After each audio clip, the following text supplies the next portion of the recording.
Okay students, welcome to deductive classes. और बेटा, यहाँ पे हम स्टार्ट करेंगे आज मेकिंग ऑफ ग्लोबल वर्ल्ड के सबसे इम्पॉर्टेंट क्वेश्चंस। और फटाफट ये इंपॉर्टेंट क्वेश्चंस हम करते हैं। यहाँ पे देखते हैं क्या है। पहला क्वेश्चन हमारा ये आएगा यहाँ पे कि what role do the silk route play in linking distant part of the world.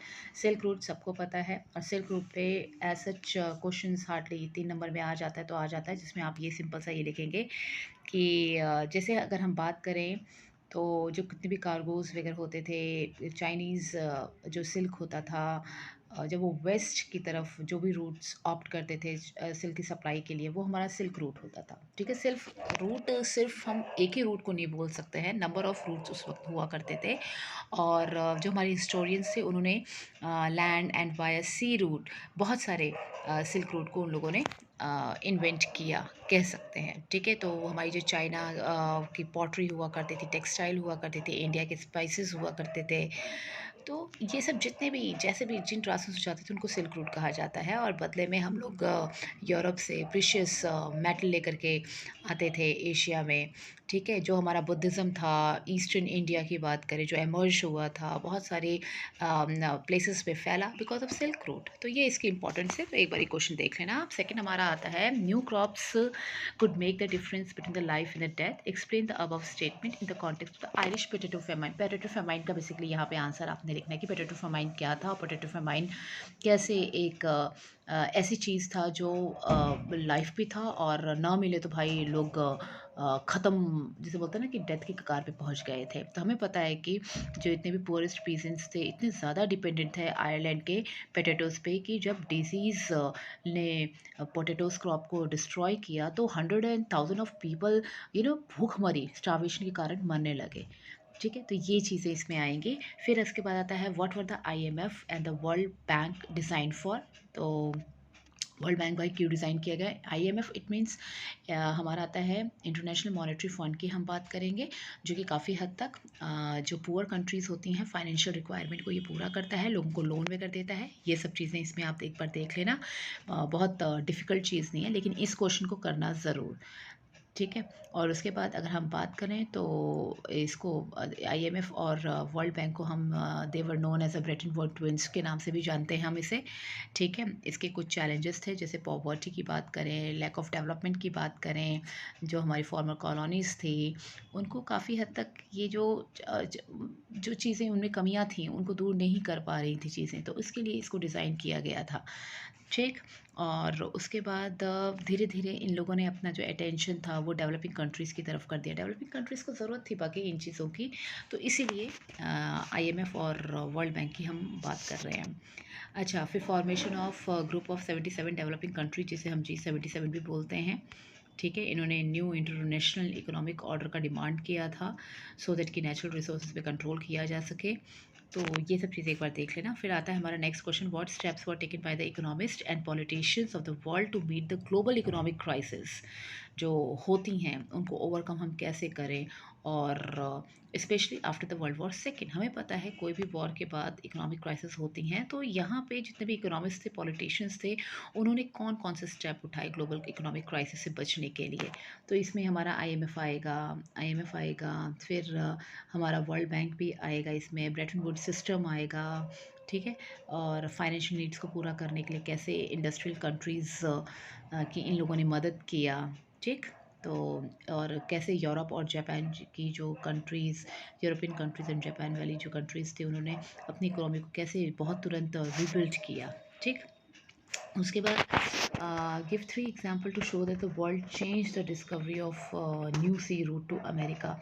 अब कैसे दुनिया चेंज हो रही थी, डिस्कवरी ऑफ जो नए नए सी रूट्स अमेरिका की तरफ जा रहे थे। तो हमें पता है भाई, before the discovery of sea route America की बात करें तो वो बाकी दुनिया से कट था, लेकिन जब हमने खोज लिया तो जितने भी हमारे जो क्रॉप्स हुआ करते थे, मिनरल्स हुआ करते थे, हमने उसका ट्रांसफॉर्मेशन करना शुरू कर दिया from one place to another, trade के माध्यम से। प्रीशियस जो मेटल थे, पर्टिकुलरली सिल्वर्स की बात करें, ठीक है, और जो माइंस वगैरह हुआ करते थे हम उनकी बात करें, तो ये सब बेसिकली इधर से उधर एक कंट्री से दूसरे कंट्री पे जाने लगे। और यहाँ पे मूवमेंट की बात करें तो बहुत ज़्यादा ये कॉमन हो गया था, गुड्स वगैरह, लेबर वगैरह, कैपिटल वगैरह का movement from one continent to another continent. India की बात कर रहे हैं भाई, कैसे crucial, explain the plate, India's play a crucial role in the 19th century world economy. तो भाई यहाँ पे हम बात कर सकते हैं कि हमारा जो रोल था, अगर हम ट्रेड सरप्लस की बात करें तो ब्रिटेन ने हमारे यहाँ पे चीज़ों को यूज़ किया, हमारे यहाँ पे अदर कंट्रीज़ के साथ इसने बिज़नेस करने में काफ़ी हद तक इंडिया के रिसोर्स को यूज़ किया। और 19th सेंचुरी की बात करें तो 19th सेंचुरी में थाउजेंड ऑफ इंडियंस जितने भी थे एंड चाइनीज़ लेबर थे, वो प्लांटेशन वर्कर्स, माइन वर्क में जा करके काम करते थे, रेलवे कंस्ट्रक्शन में काम किया करते, मतलब हर जगह लेबर्स की बात करें तो हम एशियन, जो ईस्टर्न एशियन कंट्रीज़ थी वो छाई हुई थी, इंडिया था ही। और इंडिया और क्या देता था, रॉ मटेरियल हम प्रोवाइड करते थे डेवलपिंग इंडस्ट्रीज़ को, दुनिया की जितनी भी थी। और इंडिया एक बिकम अ मेजर हब बन चुका था मार्केट का, फाइनल गुड्स का, स्पेशली टेक्सटाइल का, ठीक है। तो ये कोई बड़ी बहुत पूरा नई बात नहीं बता रही हूँ, ये सबको पता है, बट क्वेश्चन इंपॉर्टेंट है, कर लेना। ये देखो ग्रुप 77 कंट्रीज़ आगे जो हमने अभी ऊपर किया था। तो यहाँ पे अगर हम बात करें तो ग्रुप 77 की जो कंट्रीज़ थी उन्होंने न्यू इंटरनेशनल इकोनॉमी ऑर्डर किया। क्यों भाई, या ये क्वेश्चन इसी फॉर्म में आ सकता है कि why did most of the developing country organise themself as a group. उन्होंने डेवलपिंग कंट्रीज ने अपने आप को एक ग्रुप के तहत क्यों बांध लिया, ग्रुप 77। तो वही NIO, new international economic order वाला कॉन्सेप्ट इसमें लिखना है, ठीक है। ना समझ में आए तो पूछ लेना। Name any 2 world institution which were establish under the Brayton would. वही आ गया, 2 इंस्टीट्यूशन का नाम बताओ, बार बार वही चीज़ बोल रही हूँ, international monetary fund and world bank. Objective क्या था इनका, IMF यानी इंटरनेशनल मॉनेटरी फंड को इस्टेब्लिश करना, सो दैट कि अपने जो मेंबर्स हैं उनको फाइनेंशियल सपोर्ट दे सके। और IBRD जो हमारा था वो फाइनेंस, पोस्ट और रिसर्च कंस्ट्रक्शन जो होते हैं उनको कंप्लीट कर सके, ठीक है। अब कौन से मेथड्स जो यूरोपियन एम्प्लॉयर्स ने यूज़ किया क्या करने के लिए, तो recruit and retain the African labours को। तो यहाँ पे अगर हम बात करें तो ये बहुत ही डिफ़िकल्ट हो रहा था क्या करने का, लेबर्स को रिक्रूट करने के लिए अफ्रीका में, क्योंकि हिस्टोरिक एक उनका अलग ही स्टोरी हुआ करता था। की बात करें तो Africa had a abandoned land, बहुत ही ज़्यादा होता था और स्मॉल पॉपुलेशन हुआ करता था। For century land and livestock sustain African livelihood, number of people livestock में हुआ करते थे। तो इन्होंने रिक्रूट करने का तरीका क्या करना शुरू कर दिया, सो दैट कि लेबर को रिटेन कर सकें, ले सकें। टैक्सेस इम्पोज कर दिए, न्यू हेरिटेंस लॉ ला दिया यहाँ पे। और मूवमेंट पे जो माइनर्स हुआ करते थे उनको एनक्लोज कर दिया उन्हीं के कंपाउंड में, और फ्रीली वो लोग घूम नहीं सकते थे। तो तीनों पॉइंट इंपॉर्टेंट है। ये देखो, ये क्वेश्चन है ब्रेटन वुड एग्रीमेंट, यहाँ पे स्पेशली मैंने 2010 और 2011 हमने इसलिए लिखा है क्योंकि ये क्वेश्चन अपने आप में बहुत इंपॉर्टेंट है। इस क्वेश्चन को बेटा करके ज़रूर जाना। Same why were the corn law scrapped explaining 3, corn law वाला जो कॉन्सेप्ट है, आई थिंक प्री बोर्ड वगैरह में भी बहुत बार आए हुए क्वेश्चन है कॉन लॉ का। एक बार इस क्वेश्चन को बेटा ज़रूर देखना। हाई फूड प्राइजेस, जो जिनमें इंडस्ट्रीज और अर्बन डिवेलपर्स होते थे, इन्होंने कोशिश किया कि हम कॉल लॉ को एबॉलिश करेंगे। हाई प्राइसेस की बात करें तो पॉपुलेशन जो ब्रिटेन की थी वो ग्रू कर रही थी, और हाई पॉपुलेशन के कारण जो फूड का डिमांड था वो बढ़ते गया। अब विद द हाई डिमांड जो फूड के ग्रेन्स थे वो भी जाहिर सी बात है वो भी बढ़ेंगे। जो अर्बन डिवेलपर्स थे उन्होंने क्या काम किया, इंडस्ट्रियलाइजेशन का एक्सपेंशन हो रहा था, बढ़ रहा था, सिटीज़ एक्सपेंड कर रही थी, और बहुत सारे लोग मार्केट से फूड ग्रेन परचेज कर रहे थे, ठीक है। अब at the prices were pushing up, there was a social unrest. अब जैसे जैसे प्राइसेस बढ़ेंगी तो भैया समाज या सोशल सोसाइटी गुस्से में आएगी, बिल्कुल आएगी। और this force the government to scrap the corn law, और इसने ये चीज़ बोला कि भाई स्क्रैप करिए आप कॉर्न लॉ को। और industries and landlord, most of the industries and the landlords were also not in the favour of the corn law, ये लोग भी उसके फेवर में नहीं थे, क्योंकि काफ़ी हद तक फ्री ट्रेड में ये लॉज हिंडर्ड थे, रुकावट हुआ करते थे। रिंडरपेस्ट वाला, तो आई थिंक ये चैप्टर का ही पूरा का पूरा सबसे इंपॉर्टेंट क्वेश्चन है रिंडरपेस्ट। लास्ट टाइम भी ये क्वेश्चन आया था, तो इस क्वेश्चन को एक बार ज़रूर देख लेना। अराइवल ऑफ रिंडरपेस्ट कैसे आया अफ्रीका में, ठीक है। डिजीज़ था, कैटल्स की जानें गई, लोगों का लाइवलीहुड चुना गया। अफ्रीकन जो मार्केट थी वो कैसे एक लेबर मार्केट में तब्दील हुई, ठीक है। और जो स्केर्सिस रिसोर्सेज ऑफ कैटल था यहाँ पे, वो कैसे यूरोपियन कॉलोनाइज़र ने इनको कॉन्कर किया पूरे के पूरे। ठीक। फिर social economic impact of the first world war क्या था, कैसे पूरी दुनिया को इन लोगों ने बताया थर्ड वर्ल्ड वॉर से। तो दीज आर द रीजंस, एक बार इस क्वेश्चंस को देख लेना। उसके बाद हम इंडस्ट्रियलाइजेशन पे आएंगे। इंडस्ट्रियलाइजेशन का पहला क्वेश्चन होता है what was proto industrialisation, proto industrialisation का इंपॉर्टेंस क्या है। फिर सेकंड क्वेश्चन आता है explain any 5 ways by which new market and consume were created by India by British manufacture. यहाँ पे 5 तरीके पूछा है, जैसे न्यू मार्केट एंड कंज्यूमर्स जो थे उन्होंने कैसे क्रिएटेड किया इंडिया, मतलब ब्रिटिश मैन्युफैक्चर ने कैसे एक इंडिया को एज ए न्यू मार्केट और कंज्यूमर्स यहाँ पे क्रिएट किए। ठीक है, यहाँ पे कंज्यूम्स नहीं, यहाँ पे क्रिएटेड होगा। ठीक है, कंज्यूमर्स होगा। First world war created the favourable condition for the development of industry in India. तो ये क्वेश्चन दरअसल हमारा नेशनलिज्म इन इंडिया में भी हमने देखा था कि जो फर्स्ट वर्ल्ड वॉर था उसने कैसे फेवरेबल कंडीशन हमारे हक में कैसे कर दिया इंडस्ट्रीज़ को डेवलप होने के लिए इंडिया में।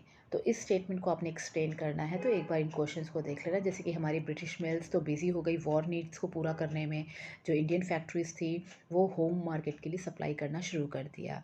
अब जो न्यू फैक्ट्री सेटअप हुई और जो ओल्ड जो रन कर रही थी मल्टीपल शिफ्ट में, बहुत सारे वर्कर्स एम्प्लॉयड हो गए और लॉन्ग आवर्स तक हम लोग काम किया करते थे और हमारा इंडस्ट्रियल प्रोडक्शन बूम्ड हो रहा था। ठीक है। फिर गोमास्तास और विलेजर्स के बीच में, वीवर्स के बीच में क्लैशेस क्यों होते थे, तो हमें पता था गोमास्तास व द आउटसाइडर। गोमास्तास वही देख लेना, इंपॉर्टेंट क्वेश्चन है तो एक बार पढ़ लेना। ना आए तो मुझे बता देना, अगर किसी को समझ में वाकई में नहीं आए तो प्लीज़ मुझे बताइएगा ज़रूर, ऑन द स्पॉट मैं रिस्पॉन्ड करूँगी। ठीक है, आंसर बताऊंगी तो वीडियो बहुत लंबी हो जाएगी, सिर्फ यहाँ पे मैं क्वेश्चंस बता रही हूँ। Describe the contribution of the early industrialist of India in shaping the industrial development of India. को इंडस्ट्रियल डेवलपमेंट यहाँ पे जो हमारे इंडस्ट्रीज थे उन्होंने कैसे अपना कॉन्ट्रीब्यूशन दिया। ठीक है। नेक्स्ट क्वेश्चन आता है यहाँ पे, और इस क्वेश्चन में पता है important name Dwarkanath Tagore, then शॉ पैटेट, जमशेदजी नुसरुद्दीन टाटा, देन सेठ हुकम चंद जी, जी.डी. बिरला। इनके नेम ना टिप्स पे याद कर लेना। Explain any 3 problem face by the Indian weavers. 1850 में उनकी प्रॉब्लम्स क्या थी, एक बार इस क्वेश्चन को देख लेना। फिर explain the role played by advertisement in creating new consumer for British product. क्या क्या चीज़ें एडवर्टाइजमेंट का रोल प्ले है, तो एक बार देख लें। जिसमें ग्राइप पॉटर वगैरह की पिक्चर्स वगैरह, जो हमने क्लोथ का मैनचेस्टर, मेड इन मैनचेस्टर, ये सब देखा है ना लास्ट पेज पे बुक में, वो सब आएगा। Print culture last chapter history का, और यहाँ पे हम बात करेंगे कि China system of would block printing को एक्सप्लेन करना है। हमें पता है वुड ब्लॉक प्रिंटिंग कैसी थी। Who invented the printing press, Gutenberg के बारे में हम लिखेंगे, जो कि जर्मनी से थे। उनकी प्रिंटिंग टेक्नोलॉजी के बारे में यहाँ पे एक्सप्लेन किया है। How did the print culture bring the reading public and the hearing public closer. कैसे भाई प्रिंट कल्चर लोगों को क्लोज लेकर आया, जो लोग रीडिंग वगैरह किया करते थे, जो लोग सुना करते थे। फिर उसके बाद right about the impact of the printing press on the lives of women. Women की बात कर रहे हैं, इन पे क्या इम्पैक्ट पड़ा। बड़ा सिंपल सा है, बस एक बार रीड करने की ज़रूरत है।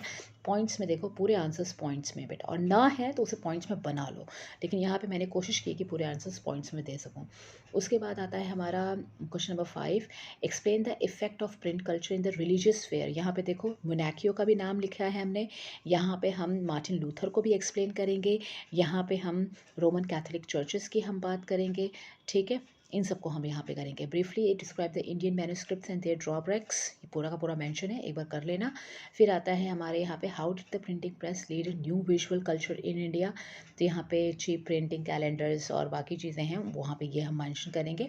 फिर explain any 3 factor responsible for the invention of the printing new printing techniques, जिसमें हम wood block printing, copying was expensive, मतलब ये सब तरीके बताएंगे जो जिसकी वजह से न्यू प्रिंटिंग टेक्निक्स को इन्वेंट किया गया। Printing press played a major role in shaping the Indian society.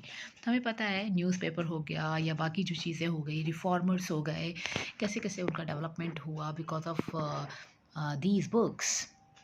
फिर what was the attitude of liberals and conservative Indian towards the women reading, जिसमें हम कैलाश वासनी देवी वगैरह इन सब की बात करेंगे। और कंट्रीब्यूशन ऑफ मुस्लिम वुमेन, बेगम रुकैया शेखावत हुसैन वगैरह की बात करेंगे, इन लोगों की बात करेंगे। ठीक है, तो एक बार इसे कर लेना। और ये आपके कुछ क्वेश्चंस थे जिन्हें एक बार ज़रूर देखना बेटा, स्पेशली पेपर अटैम्प्ट करने से एक दिन पहले, क्योंकि ये क्वेश्चन वाकई में इम्पॉर्टेंट है। और अगर आप कर लेते हैं, क्वेश्चन का फॉर्म अलग हो सकता है लेकिन 101% ये बेटा क्वेश्चंस आएंगे। तो प्लीज़ स्पेशली इन क्वेश्चंस को ज़रूर करना, ठीक है। That's all for today and thank you. And कल पूरी की पूरी ज्योग्राफी के क्वेश्चंस अपलोड होंगे। Thank you.